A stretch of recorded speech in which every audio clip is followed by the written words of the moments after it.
welcome to The review. The Review with Anna and Ale. In this video, we will be analyzing the book The Plague by Albert Camus. Warning, there are spoilers ahead, so proceed with caution. The story's plot is about a small Argentine town in the 1940s called Oran that is being struck by the plague. It is told mainly from an anonymous person's point of view. The story begins with the mysterious death of rats on the streets. At first, these events go unnoticed, but as they keep increasing, hysteria soon develops in Iran's residents. We follow the life of Dr. Yu during the unfoldment of these events. When his building's porter dies from various symptoms like fever, Dr. Yu and one of his colleagues, Dr. Castell, conclude that there is a plague in the city. Soon enough, more deaths with the same symptoms and characteristics follow, making it evident that there's an epidemic. As hospitals begin to fill up, authorities are looking for various ways to slow the spread. A solution is to make the citizens quarantine at home, while new strict rules are applied to the burial of corpses. However, these measures are not giving the expected results when the death toll rises to 30 a day. That is when Iran closes its doors to the outside world.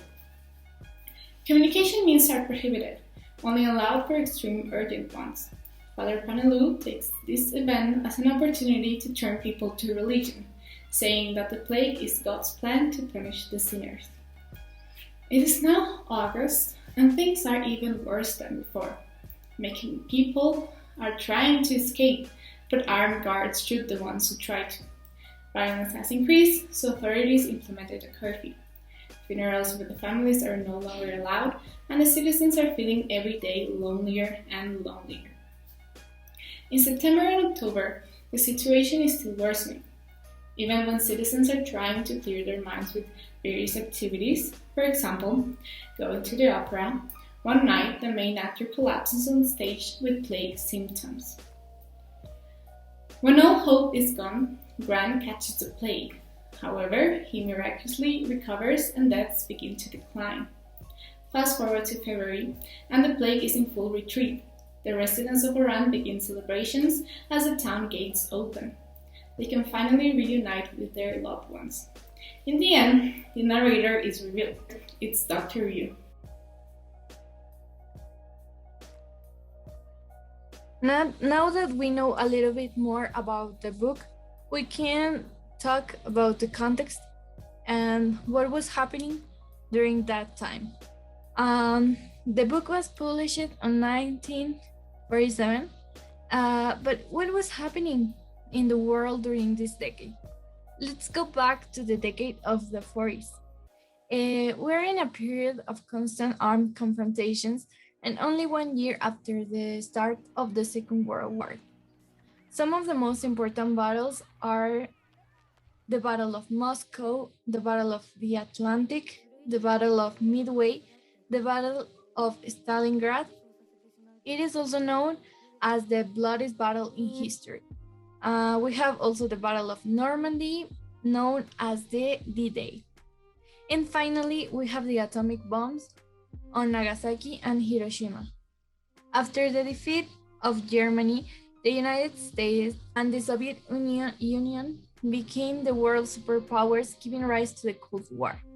Obviously, we cannot forget about the Holocaust. Around 11 million people died because of it. On Italy, the fascist government of Benito Mussolini was overthrown. During this time, we can see a Europe in a total war. All of the countries destined their economy and scientific capacity to develop new weapons. Most of the cities, harbors, bridges, highways, telecommunication system, industry, agriculture, and railways were affected because of the air and ground attacks. This originated migration problems, illiteracy, and poverty among the affected countries. 60 million people died because of the conflict. Hundreds and thousands later died of hunger and various diseases that the war caused.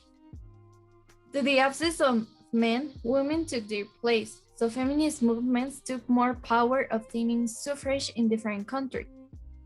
The culture was also affected in the same way because the infrastructure was damaged, the art had been stolen, and the schools and universities were destroyed. This gave the way to avant-garde, known as the Expressionism, that shows the harshness of war. During this decade, international organizations such as the UN, the International Monetary Fund, and the UNESCO were also created. Now that we have a better view about, let's go specifically to the year 1947.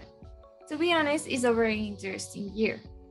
Seaborg and Macmillan discovered the plutonium. Edwin Land showed us for the first time an instant camera that's called the Polaroid Land camera. Werner Heisenberg declares the Soviet Union at the end of the war will have hired German nuclear physicists. The same would have been by the United States. On June 5, George Marshall gives a speech in defense of the future Marshall's Plan, a program for reconstruction to Europe. Pakistan and Italy became independent of the British Empire. Meanwhile, in Argentina, the female suffrage is created, promoted by Evita Perón. In the same year, during the Chinese Revolution, the communists arrived at the gates of Beijing. And that's it for the things that happened during this decade and this year. Now let's go to see the author's life.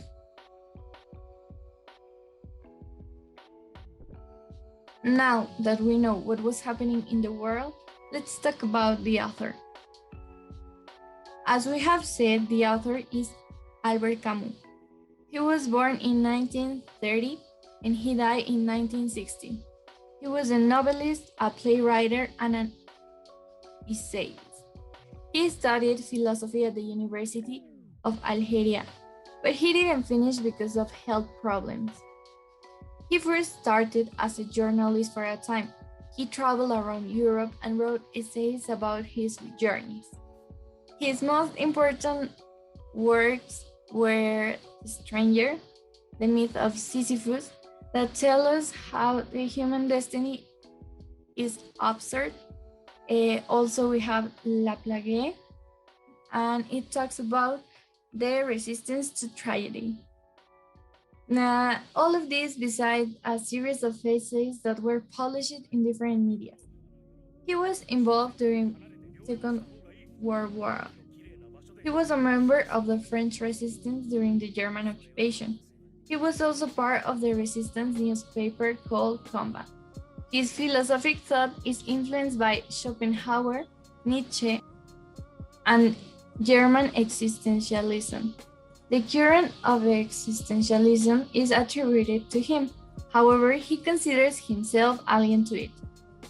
He won the Nobel Prize for Literature in 1957. In his works, there is a constant concern for human freedom, social justice, peace, and the elimination of violence.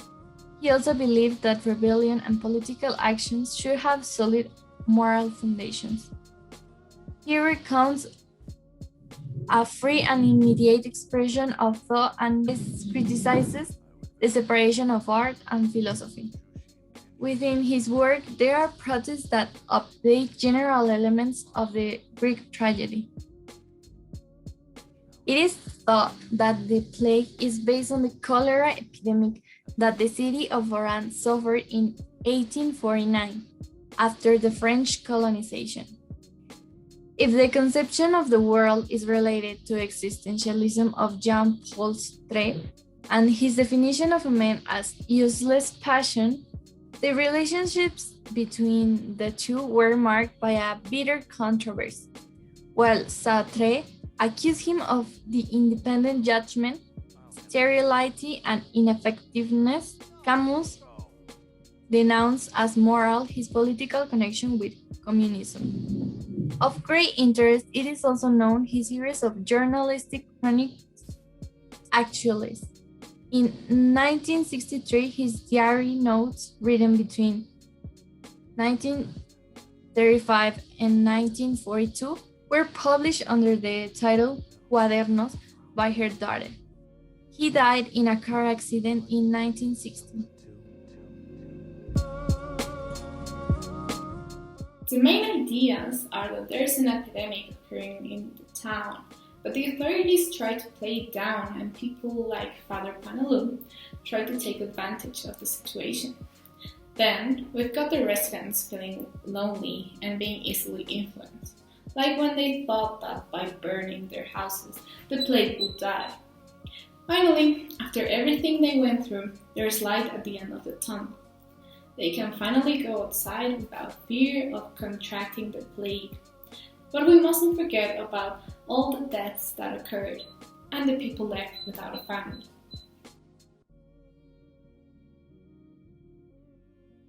As we said before, the story is narrated by a first, an undisclosed narrator. It also uses time jumps. For example, in chapter 3, we fast forward from April to mid-August. Then in chapter 4, September and October. Finally, in chapter 5, to late January and February. Even if Camus, being an Algerian French writer, took inspiration from the plague outbreak in Algeria in the 16th and 17th century, and briefly in 2003, he didn't portray it as just that one situation, rather for any quick spread illness, whether a virus or political, that can create an epidemic, pandemic, etc. He also portrays the way authorities try to minimize the situation by keeping quiet or denying it. Sounds familiar? The only thing that they are doing correctly is creating a greater impact, but in a bad way. So that's the biggest takeaway from the story. Finally, we're giving our opinion about the book. Anna, can you please talk about what you think during reading the book and all that stuff? So I like the story, but I think it was very slow. There was a lot of unnecessary text, unnecessary descriptions that could be left out. So that's why I had a hard time reading it and enjoying it. Ale, and what about you? I think it was a great book. It talks about many topics. I like the context, and it's really curious how the author expresses how he thinks about different things. For example, how you have to live your life and if you have a purpose or not. But for me, it was difficult to connect at first with the book. It's really descriptive, so in many parts you get like tired and you just wanna quit reading. Yeah, so we both agree that there's a lot of unnecessary descriptions. Yeah. So would you recommend it? I would recommend it, but just say that at the beginning is really slow. But once you understand how the author writes and how it explains everything, I think things get better. Okay. So thank you for watching.